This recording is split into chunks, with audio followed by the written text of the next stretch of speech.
தனியார் பள்ளியில் ஈட்டி எறிதலின் போது மாணவனின் தலையில் ஈட்டி பாய்ந்து மருத்துவமனையில் சிகிச்சை பெற்று வந்த 10ஆம் வகுப்பு மாணவன் சிகிச்சை பலனின்றி உயிரிழப்பு.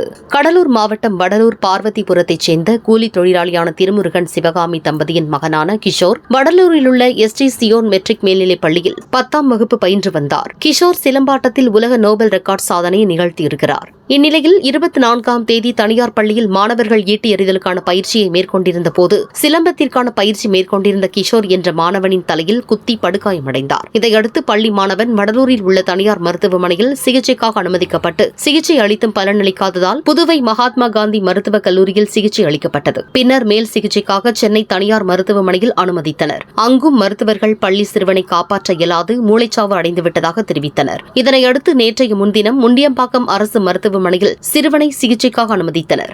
அப்போது மூளைச்சாவு அடைந்துள்ளதால் மாணவனை காப்பாற்ற இயலாது என மருத்துவர்கள் தெரிவித்தனர். இந்நிலையில் முண்டியம்பாக்கம் அரசு மருத்துவமனையில் சிகிச்சை பெற்று வந்த மாணவன் நேற்று சிகிச்சை பலனின்றி உயிரிழந்தார்.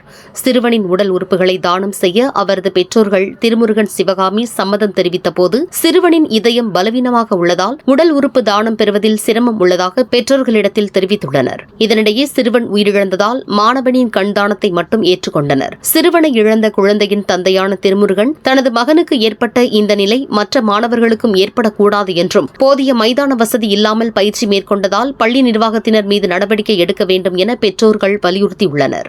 இதனைத் தொடர்ந்து மாணவன் கிஷோரின் உடலுக்கு பொதுமக்கள் மற்றும் அரசு அதிகாரிகள் பலர் நேரில் சென்று அஞ்சலி செலுத்தினர். மூளைச்சாவடைந்து உயிரிழந்த கிஷோரின் உடல் நல்லடக்கம் செய்யப்பட்டது.